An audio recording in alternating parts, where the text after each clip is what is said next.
Hello, everybody. Happy Monday. Welcome to the Be My Own Boss podcast. If you aren't already aware, we are in the middle of a 6-part series called the Boston Massacre 2024, named by Mike here. And we have 6 parts coming. We are 2 parts in. This today is the 3rd part, and it is Tricks of the Law. The first 2 parts were Crushing Independent Work. Last week's was the Murder Weapon and Tricks of the Law, and then we'll be halfway through this. So by next week, I will have the intro music set for the second half of this because I've been putting something together for Mike. So you guys are all going to like it. Mike, welcome. Thank you, Steve. Yeah. Mike, I think I hope it's okay because I'm going to do it. So Mike celebrated an anniversary this weekend, and so everybody say hello and or say congrats, and I guess they had a good time. And my bride and I celebrated one of those big number anniversaries, with a little 0 to the right, and we had a bunch of friends to a nice dinner just down the street from where the Boston Massacre was, literally on State Street. And then we took the gang out for a cruise of the City Harbor, the Boston Harbor, followed, ending up with a gorgeous sunset and a one-cannon salute from the USS Constitution. And baby, those are big bangs when those come. Really fascinating. Everybody had a great time, Steve. Bud Soda says congrats as well. Thank you, Bud Soda. And hey, Kevin Hawthorne. Hey, what's up, Traveler? How you guys doing? So like I said, we are 3 weeks into this. I think they've all been good. Last week's was really good. I had a lot of comments on it. I think that it was we did go over, but there was no way not to. It was just perfect. I went back and watched it. I thought it was perfectly done. Let's see if that happens again today. Mike is ready, and we're going to talk about tricks of the law. So, last week the murder weapon was how the ABC labor law works, and now we are discussing how ABC labor law becomes a trap. Excellent. Well, Steve, I believe we can be shorter this time so people can get out and continue with their business. It's fun to do this series and to share what we know today to demonstrate how simple this law is in some ways and to tear down that barrier of befuddlement that people build around labor law.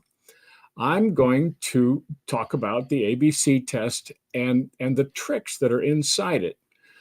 So just a couple of sentence recap. Last week, we looked at the ABC test being made of 3 prongs, like a fork.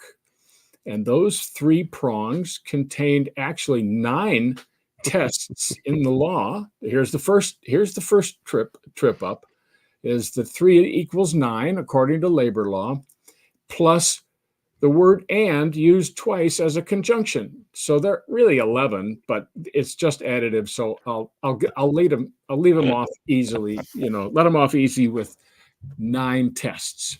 Now, in order to show you how what's been going on with the ABC test here in Massachusetts, which is the testing ground for this puppy, I'm going to use 3 children's blocks, and I was able to go back to my childhood, honest to God, and honest to goodness, and I found a set of ABC blocks. For those of you who are listening on Spotify or driving legally and with your eyes on the road, there's an A block on top of a B block on top of a C block. This is really complicated, folks, so I'm signing you into the priesthood of the ABC law. I'm going to have to take his word that it's a B. I can't tell on that purple one.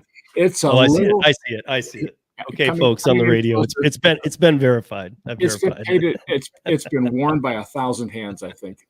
250 of them mine. Okay. Anyway, that's how simple this is. So what happens when employers or buyers or clients consider the law? They think, 3 prongs. What are the phrases? And the first phrase in A is free of direction and control. The phrase in B is outside the usual course of the business. And the third phrase in C is customarily engaged in blah, blah, blah.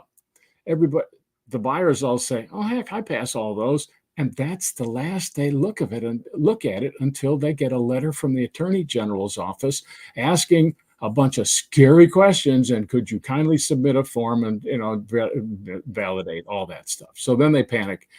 That's when they start to learn how much else this law actually does, despite how it's presented to them. So with these 3 blocks, the first thing I wanted to remember these, because we're going to call on this model again in the past. So think back, ABC blocks, you can do this. This is how it works. I'm going to set these down, and between each of these blocks, I'm going to put a black checker piece.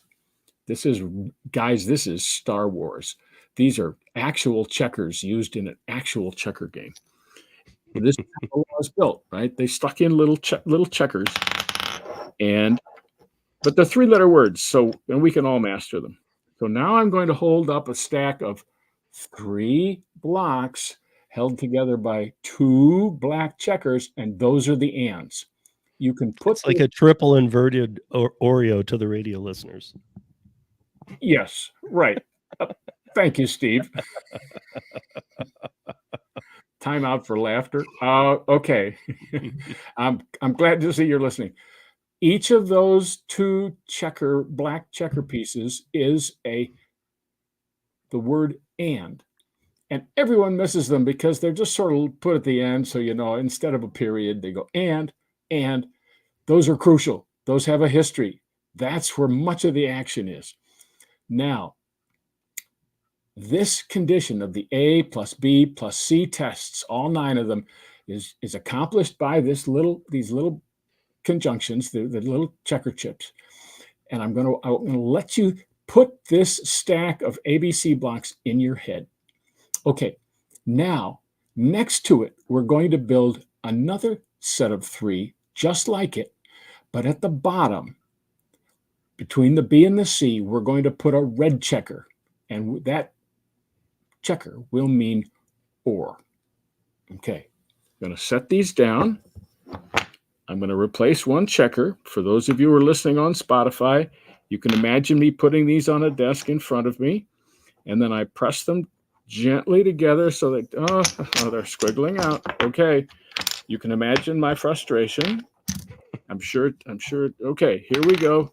I'm going to do the ABC test again. Not so gently this time. Now I'm going to hold it up, and by George, A, black checker, B, black checker, a red checker, and then C. Okay. Now what this does logically, it means that someone forced to defend their decision to make you an independent contractor gets a choice of proving either that you meet the A and B combination test or the C test. So we look at that, and that's customarily engaged in an independently established trade, occupation, profession, or business of the same nature as the service performed. Wow, I'm dealing with an independent contractor who has a business. I'm off the hook. And it's true. That person is off the hook. Just like that. But that's not what the current law gives you. You don't have that protection. So here's a trick, a simple conversion of the existing and. So wait. Steve has a question. Yes, Steve. Yes, I do. So in this scenario, A and B or C, right? Does that mean that if it fails under A and B, it gets tried under C too to make sure that?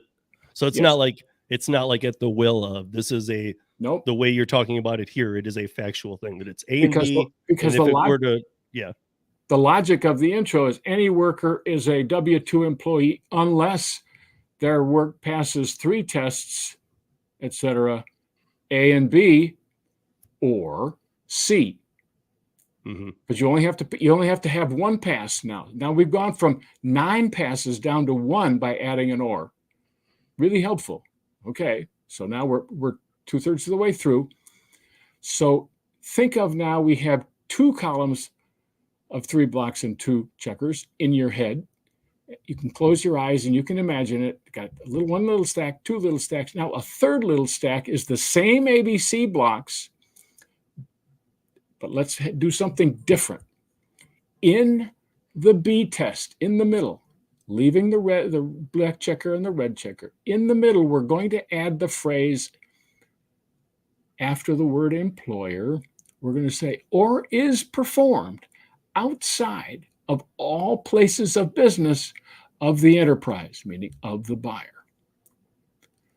And that makes another radical big change. Now there are actually, you get your choice of 3 chances to pass.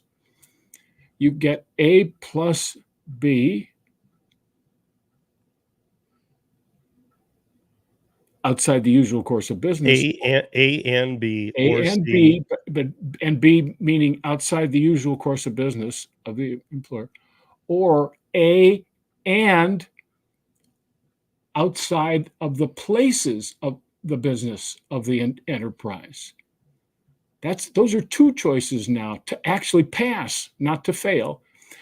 And then there's the red checker or is customarily engaged in an independently established occupation, trade, etc., of the same nature as the service performed. So you have an employer has 3 ways to pass this test, as opposed to none with the existing language. So this is a tremendous help. This is a third stack with a different type of B test. And it's simple. It's like, oh, it's got some extra words, meaning, like in the case of Uber and Lyft, you didn't do any driving inside their headquarters. So you'd be out just like that. Uber and Lyft would continue. Now they have some things you'd like to talk with them about. If you're a little bit out of shape, that's fine. But they're not going to be dragged in and be dry cleaned of all their ready cash just because of a badly worded bill in Massachusetts. Did I get it right? I just put my equation down. It's A plus B or... No, look on the screen. Look on the screen. I said, is this test from 2019 or 2021? No, on the screen. On the screen. I'm not seeing it. Okay, little in the words on the screen. A and B and C minus... Or no, these are just different scenarios. So 3 scenarios. A and B, as compared to A and B or C, and A and B prime or C, B prime or B double prime or C. Well, I was saying and yes. B like plus, like because it has the extra level. Yes. Yeah, I think that's pretty good. All right. Okay. So now you got so basically, again, first impression, I'm gonna let you continue though. My first impression already is this is basically is gonna mean it's at the discretion of the buyer. I mean the court. Each court could interpret it differently. They could always go against whoever. No, because unless their work passes 3 tests, well, you would change that if you change the law, because actually there are now 3 tests, so that would actually legally, logically work. And what we have just done is go backwards into how the wording was before 2004. Massachusetts actually took out a phrase out of the B and substituted for the or, put in an and by that little bitty sleight of hand, and then getting the improper bill signed by the governor, this was put into effect in Massachusetts and is now being copied. It's an unfair, what we have now is an unfair, immoral, and illegally obtained legislative draft. No legislature has ever approved this law, except for California with their crazy, etc. So this is now, with the way the wording was, a client could go, well, I passed these 2 tests, and so I'm off, and everyone would agree, and that's how it was. So this is basically 20 years, or what, 15 minutes, 20-year history of the ABC law and we've unwrapped its secret ingredients.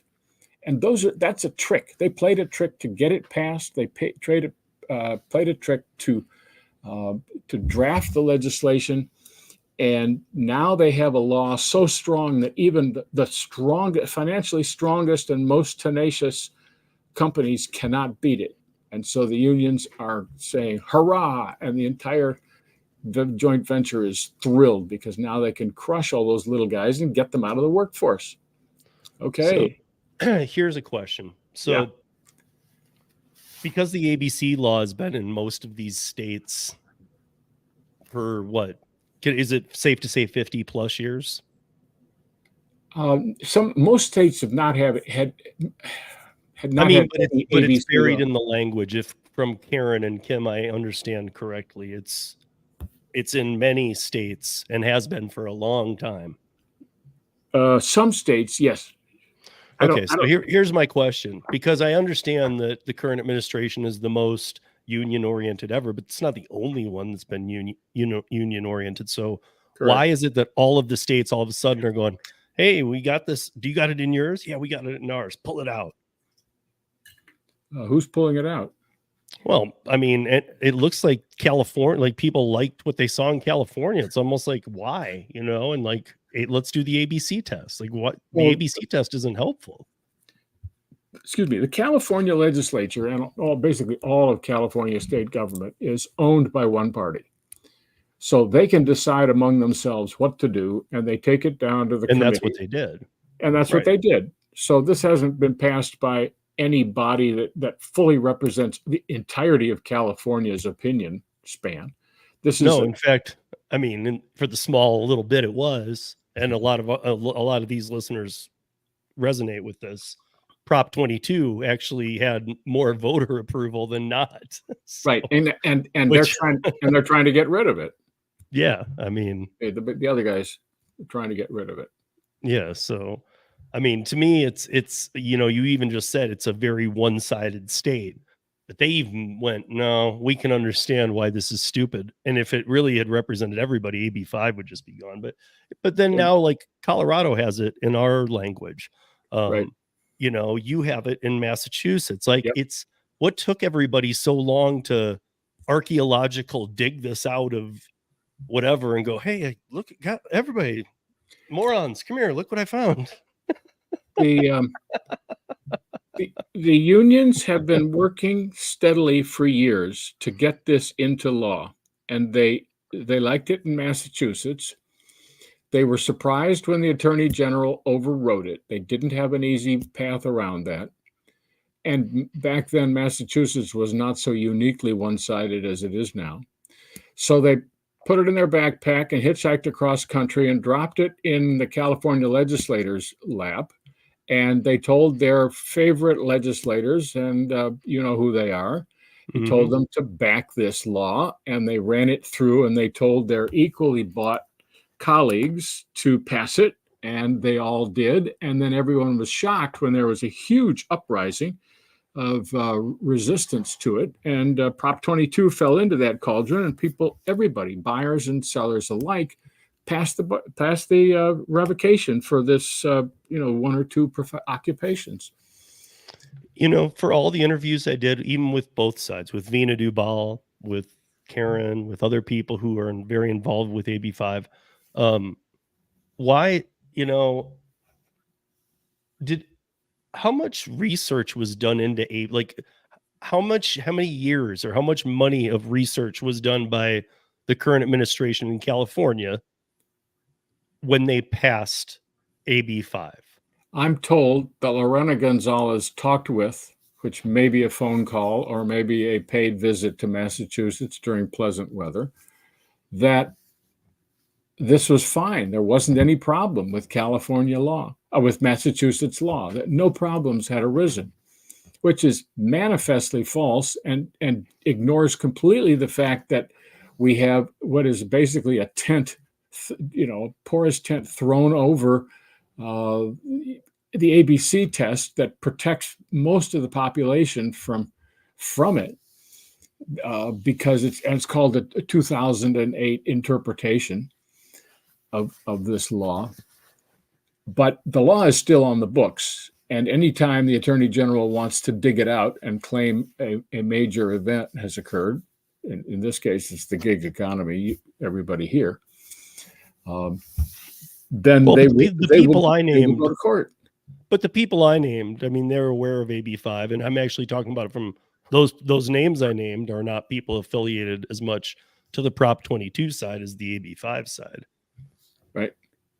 You know, even Vina. I mean, she really like everybody. Nobody has a number.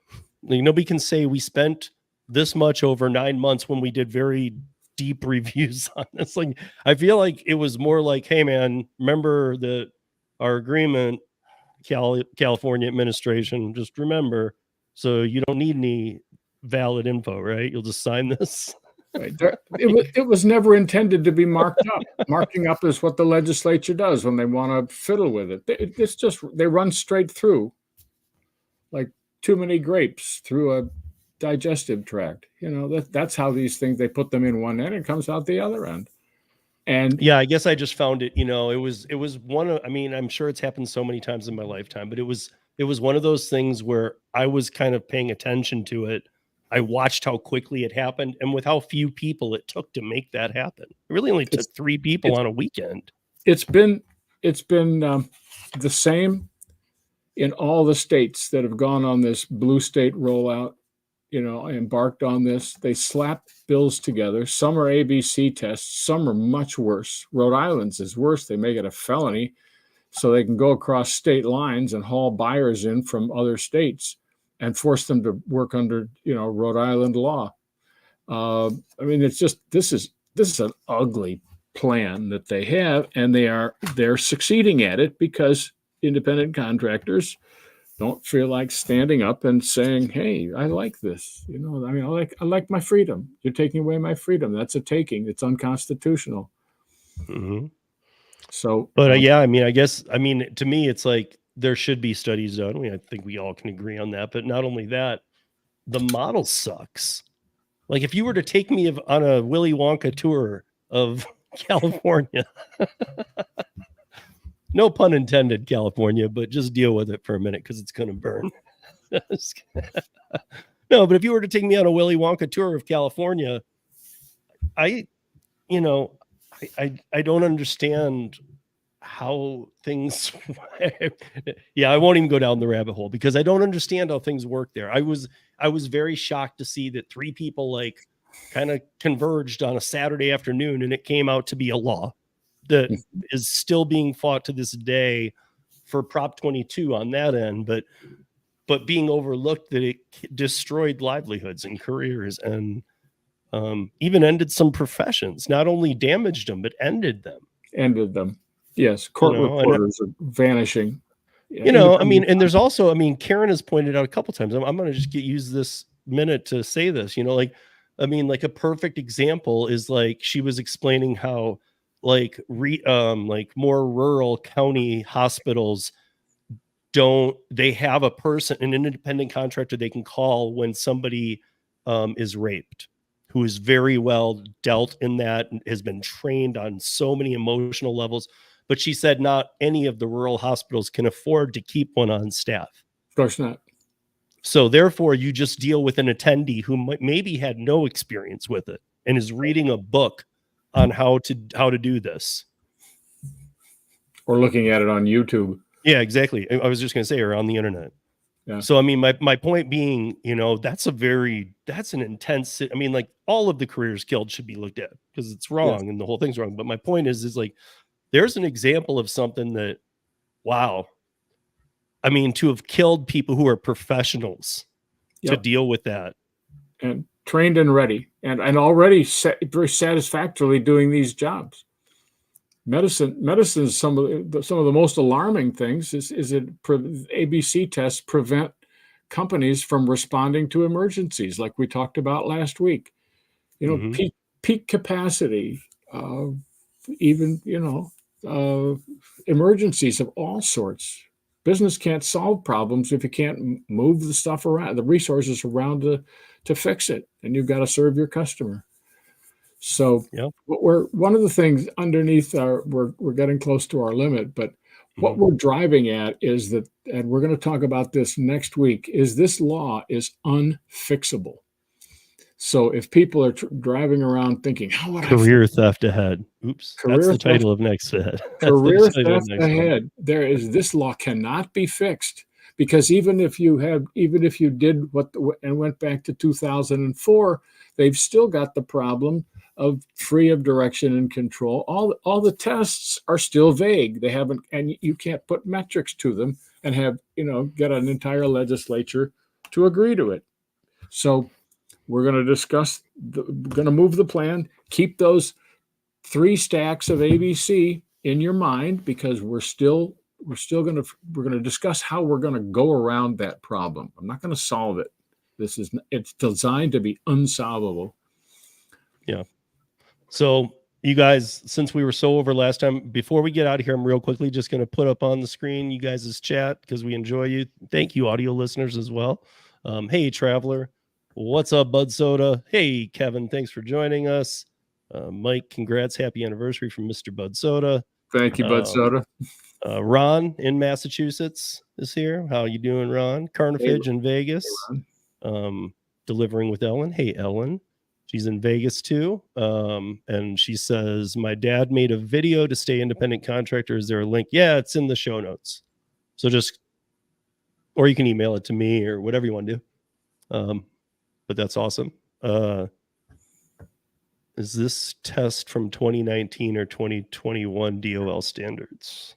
No. This is the existing law went. Didn't you say 2004? Yes, 2004 is the year it changed. Mm-hmm. And Marty Walsh played a role in that. So maybe his question is, in 2019, 2021, is this the rule that was being used? In Massachusetts, yes. This was the language that California lifted. And right, he's in Massachusetts. Who's this? Go Giga is in Massachusetts? That's Ron, yeah. All right, yes. And this law hasn't changed since they changed it in 2004. The wording's been the same. Right. So I guess it depends on how we're reading it, but if Ron, what you meant was in 2019 or 2021, was this the standard? Yes, it would have been. Yes. From 2004 though. Don't just email him. And okay, and Derek just made it. Derek, we are just ending up. So you guys, next week is part 4. These have been going really good. I might even put these 3 together for those, because some people were telling me they hadn't watched them yet. So in case you still haven't, maybe I'll put the first 3 together and put it up on the Be My Own Boss podcast page and do a premiere to like a catch up. Here's the first half, the first 3 episodes. That's a good idea. Rebroadcast them, let people catch up before next week, because there were some people asking me. So with that said, Mike, you got anything? Last words? Final words? Good. It's great to be back here. Thank you. All right. You guys join us back here next Monday at 2 p.m. Eastern, 11 a.m. Pacific, and we will have the career theft ahead, part 4 of 6. Thank you, Have everybody. a great day, everybody.